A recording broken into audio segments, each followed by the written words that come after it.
सभी लोगों का हृदय की गहराइयों से धन्यवाद देता हूँ।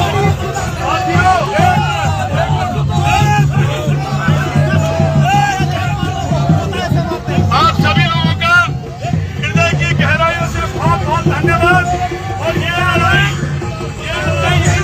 होगी होली तक अगर प्रेमचंद अग्रवाल को बर्खास्त नहीं किया गया तो एक बहुत लड़ाई हम फिर लड़ेंगे।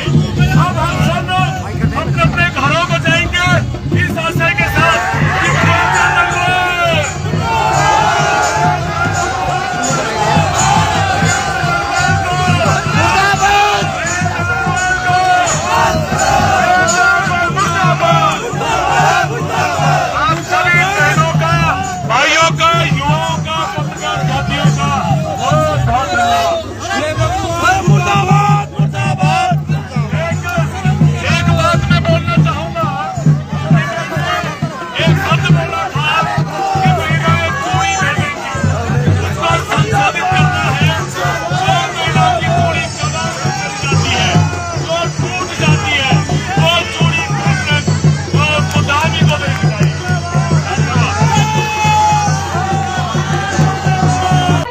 मुख्य उद्घोषक है।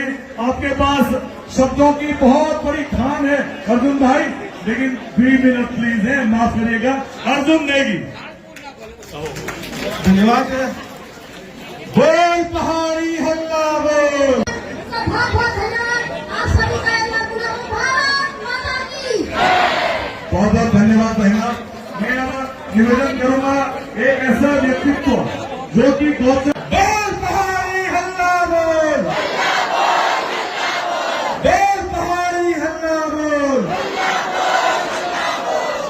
यहाँ पे आए ही देवतुल्य इस पहाड़ की मात्र से यहाँ पर से एक मन में धारणा रखनी है कि आज सिर्फ एक हमारा सूत्री कार्यक्रम है कि प्रेमचंद अग्रवाल को बर्खास्त करो, लेकिन ऐसा नहीं। हमारे पहाड़ी में ये न्यून कि अगर गोठ में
संगठनों का, महिला संगठन हो, व्यापारिक संगठन हो, कर्मचारी संगठन हो, सैनिक संगठन हो, व्यापार संगठन हो, हमारे खुद मीडिया वाले भाई हों, जो चारों तरफ से जो इस रैली को सफल बनाने के लिए आए, मैं उनका हार्दिक धन्यवाद देता हूं, उनका आभार प्रकट करता हूं। मैं पहले ये बोल चुका हूं कि निश्चित रूप से हमारी तरफ से कुछ खामियां रही होंगी, किसी को बोलने का समय मिला, किसी को नहीं मिला, जबकि लोग बहुत उत्साह से आए थे।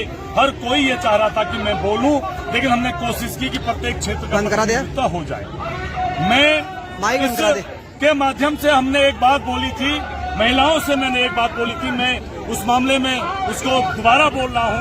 हमारी महिलाएं अगर होली तक प्रेमचंद अग्रवाल को बर्खास्त नहीं किया गया तो मुख्यमंत्री धामी को हमारी सारी उत्तराखंड की महिलाएं अपनी जो उनकी चूड़ी टूट जाती है उसको वो संभाल के रखेंगे और होली के बाद लिफाफे में बाई पोस्ट हर महिला धामी को मुख्यमंत्री को चूड़ी भेजेगी कि आपने अभी तक इसको बाहर नहीं किया है।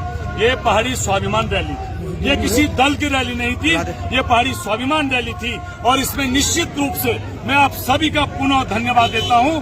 अगर ये बर्खास्त नहीं होता है प्रेमचंद अग्रवाल, तो अगली बार बहुत बड़ा आयोजन फिर किया जाएगा। रैली में जिस प्रकार से जन समुदाय उमड़ा है, ये दर्शाता है कि पहाड़ के लोगों में वास्तविक पीड़ा महसूस की गई है। और उसी का परिणाम रहा कि जहां आज इस प्रदेश में प्रधानमंत्री का कार्यक्रम हो रखा है, लोग प्रधानमंत्री का कार्यक्रम को छोड़ करके और इस पहाड़ में अपनी पीड़ा, अपने स्वाभिमान की रक्षा के लिए पहाड़ी स्वाभिमान रैली को सफल बनाने के लिए यहाँ पर पहुंचे हैं। मैं अपने सुरेश भाई जिनके संयोजन में हम यहाँ पर इस भव्य रैली को, इस विशाल रैली को यहाँ पर संपन्न करा सके।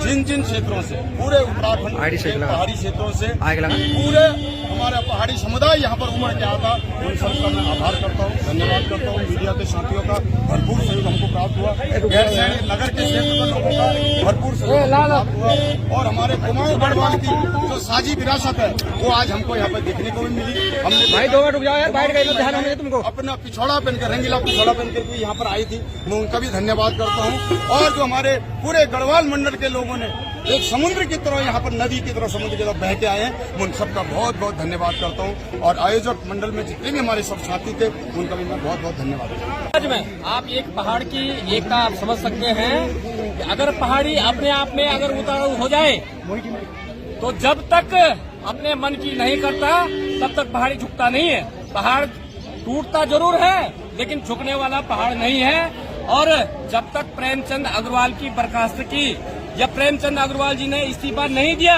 तब तक पहाड़ी चुप रहने वाला नहीं है। और आप समझ सकते हैं कि गैरसैंण से एक आवाज लगी ग्रीष्मकालीन राजधानी से, तो सारे पहाड़ी, चाहे कुमाऊं से हो, चाहे गढ़वाल से हो, यहाँ तक कि ऋषिकेश में भी प्रेमचंद अग्रवाल की इतनी जो है बदनामी हो चुकी है कि ऋषिकेश के भी लोग यहाँ पे उमड़ के आए हुए थे। आप समझ सकते हैं कि प्रेमचंद अग्रवाल की वो गति होने वाली है कि उत्तराखंड से भाग सकता है प्रेमचंद अग्रवाल। तो अगर प्रेमचंद अग्रवाल की बर्खास्तगी नहीं होती, प्रेमचंद अग्रवाल इस्तीफा नहीं देते हैं, तो इससे भी बड़ा आयोजन होली के बाद होने वाला है। एक बात पुनः सभी साथियों का, जितने लोग यहाँ पे उपस्थित हुए थे, माता बहनें, युवा साथी, हमारे पूर्व सैनिक संगठन बढ़ चढ़ करके यहाँ पे पहुंचे थे। एक बार पुनः सभी साथियों का बहुत बहुत हम धन्यवाद और आभार प्रकट करते हैं। देखिए, सड़कों पे तो गालियां दे ही रहे थे लोग, और अब विधानसभा के अंदर भी हमको गालियां पड़ रही है, जो लोकतंत्र का मंदिर है। इससे बड़े दुर्भाग्यपूर्ण बात क्या हो सकती है?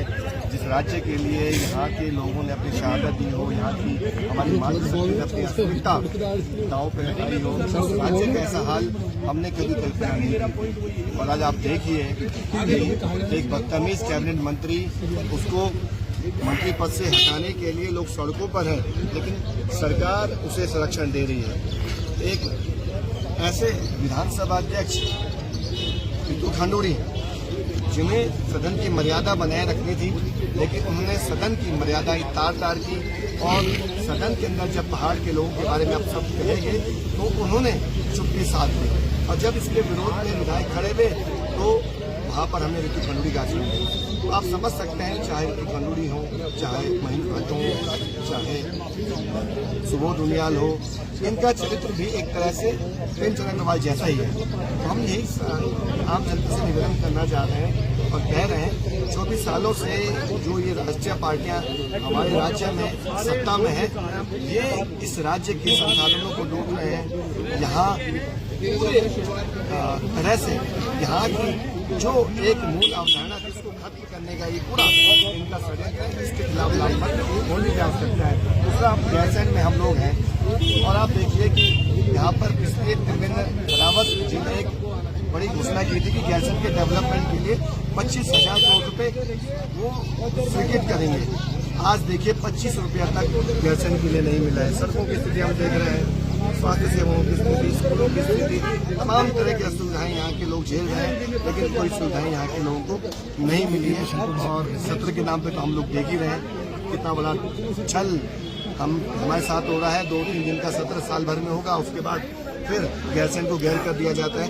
ये स्थिति हमारे इस अपनी जो आत्मा हमारी ये गैरसैंण वहाँ की होगी, तो पूरे राज्य की स्थिति, पहाड़ी हिस्सों की स्थिति को हम लोग समझ सकते हैं कि किस दिशा में हमारा राज्य जा रहा है। और हम ये समझते हैं इस राज्य में अब राजनीतिक बदलाव की आवश्यकता है और यहाँ की जनता 2027 में एक बड़ा बदलाव करेगी, ऐसा मैं पूरा भरोसा है।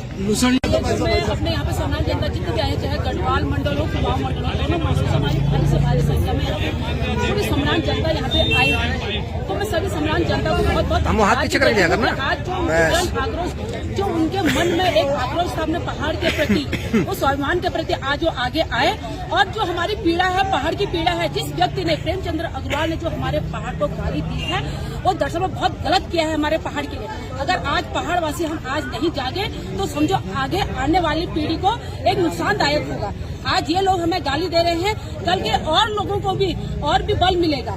अगर मंत्री बर्खास्त नहीं करती है भारत सरकार या चाहे उत्तराखंड सरकार हो, अगर प्रेमचंद्र अग्रवाल को बर्खास्त नहीं करती है इस पद से, तो आने वाली पीढ़ी को और भी नुकसान होगा। यही मैं आप लोगों से कहना चाहती हूँ। और जितने भी पहाड़वासी हैं, सभी के मन में एक दर्द है, जो एक पीड़ा उभर के आई है हमारे पहाड़ के उसमें। तो मैं सभी पहाड़वासियों को धन्यवाद भी देती हूँ, जितने भी उत्तराखंड को बनाने के लिए हमारे शहीद बलिदान हुए हैं, उन शहीदों को भी नमन करती हूँ। और आज उसी उत्तराखंड को, हमारे उत्तराखंड में रह रहे हैं, हमारे उत्तराखंड में खा रहे हैं, हमारे उत्तराखंड में जमीन खरीद के रिजॉर्ट बना रहे हैं, और आज हम ही लोगों को यहाँ पे गाली दे रहे हैं। आज इनको बल मिला है, और कल के दिन अगर इन पे कोई भी ये मुकदमा या कोई भी वो मिला होगा, तो दूसरे व्यक्ति को भी इसमें और भी पनाह मिलेगी। यही मैं कहना चाहती हूँ। और मीडिया कल रास्ते में थे तो कोलियाला में हमने जब देखा कि प्रेमचंद्र अग्रवाल का इतना बड़ा होटल बनाया जा रहा है, तो हमारे मन में यही बात है कि एक और तो पहाड़ को गाली दे रहे हो, और दूसरी ओर होटल भी बनाना है तो पहाड़ में भी बनाना है। और जो वो होटल लगभग 70-80 नाली में बन रहा होटल है, और ऐसा लग रहा है कि एनजीटी के तमाम जो नियम है उसकी धज्जियां उड़ाई जा रही है। कोई हमारा अगर पहाड़ का युवा गंगा किनारे अगर छोटा सा कैंप भी डाल देता है, तो एनजीटी के लोग तमाम उसके काम को रोकने के लिए आ जाते हैं। कोई अगर हमारा जो पहाड़ का व्यक्ति है वो घर बनाना चाहता है, तो तमाम तरह से शासन प्रशासन उस पर तमाम तरह से हथकंडे अपना के वो रोकते हैं। और इतना बड़ा होटल अगर बन रहा है, इतना बड़ा रिजॉर्ट बन रहा है, वो आलिशान रिजॉर्ट बन रहा है, मतलब कम से कम जो हमें लगा, जो हमने पाया है कि वो 50-60 करोड़ रुपए से कम का रिजॉर्ट नहीं है, और वहाँ धड़ल्ले से काम चल रहा है। वहाँ कोई एनजीटी नहीं आ रही है, कोई पर्यावरण रोधी, कोई वहाँ पर्यावरण मंत्रालय नहीं दिख रहा है, कोई वहाँ कितने पेड़ कटे हैं, और कोई वहाँ ऐसा कुछ नहीं लग रहा है शासन प्रशासन की ओर से कि इस काम को रोका जाए। और ये दोहरा मापदंड है। प्रेमचंद्र अग्रवाल एक को गाली भी देते हैं, दूसरी ओर पहाड़ में भी काम कर रहे हैं, और उत्तराखंड की सरकार, उत्तराखंड के मुख्यमंत्रियों का उनको पूरी सहम मिली है। जिस तरह से हम देख रहे हैं कि अभी तक प्रेमचंद्र अग्रवाल का इस्तीफा नहीं हुआ है, इससे साफ साफ पता चलता है कि ये पहाड़ विरोधी चरित्र में न सिर्फ प्रेमचंद्र अग्रवाल शामिल है, बल्कि पूरी उत्तराखंड सरकार की जो पूरी एक जमात पहाड़ विरोधियों की पैदा हो गई है, जिससे पहाड़ को लगातार अपमानित किया जा रहा है। बड़ा दुर्भाग्य है सर, आज 25 वर्ष बाद हमें इस तरह से गाली खानी पड़ रही है, वो भी एक बाहर की व्यक्ति से। और इन्होंने आज माहौल इतना खराब हाथ पीछे करना है, आज इनकी हिम्मत इतनी बढ़ गई। मुझे लग रहा है ये शराब खनन और जिनकी वजह से ये प्रदेश चल रहा है, उनको अब इतना अभिमान हो गया है खुद पर कि उनको आम आदमी दिख नहीं रहा है। पहाड़ का ये जो राज्य है, पहाड़ियों के लिए बनाया गया था। हमारे 42 लोगों ने शहादत दी और लगातार संघर्षरत है। आज हमने मूल निवास भू कानून मांगा तो इन्होंने यूसीसी का झंझुना पहले पकड़ाया, उसके बाद फिर भू कानून पर लाए, तो भू कानून पर भी क्या चीजें वो सबको पता है कि भैया आपने हरिद्वार और उधम सिंह नगर उसमें रखा ही नहीं है, आपने उसमें निकाय सब सारे हटा दिए। तो भैया जब आपने उनको यहाँ तक बिछाना ही है, क्योंकि मैं मान के चलता हूँ गैरसैंड हो गया, हमारी नगर पंचायत है, मतलब ये भी हमारा गाँव का क्षेत्र है। जब यहाँ वो रूल अप्लाई नहीं होगा तो यहाँ भी जमीन आदमी खरीदेगा, मेरा उत्तरकाशी है या फिर ऊखीमठ है, तो सब जगह वो ये तमाम अभिमान हो गया। जैसे रावण को भी अभिमान है कि उसको कोई हरा नहीं पाएगा या वो जो करेगा वो सही है। तो अब ये वक्त आ गया है कि पहाड़ की जनता एकजुट हो रही है। इतनी भीड़ आज नरेंद्र मोदी जी के प्रोग्राम में नहीं थी, जितनी लोग आज गैरसैंड में इकट्ठा हुए थे, और ये तमाम वो मातृशक्ति का आशीर्वाद आज जनता ने दिया है। यहाँ पर जनता अब समझ चुकी है कि कौन गलत है, किसको यहाँ से बाहर उखाड़ कर देख रहे हैं। और मुझे लगता है अब आने वाले चुनाव हो या आने वाला कोई भी कार्यक्रम, भाजपा या फिर कांग्रेस, दोनों को जनता अब सबक सिखाने के मूड में है और वो लगातार करते रहेंगे। जैसे कि एक वक्त अभी की मैं बात करता हूँ, यहाँ पर विधायक अभी बोल रहे थे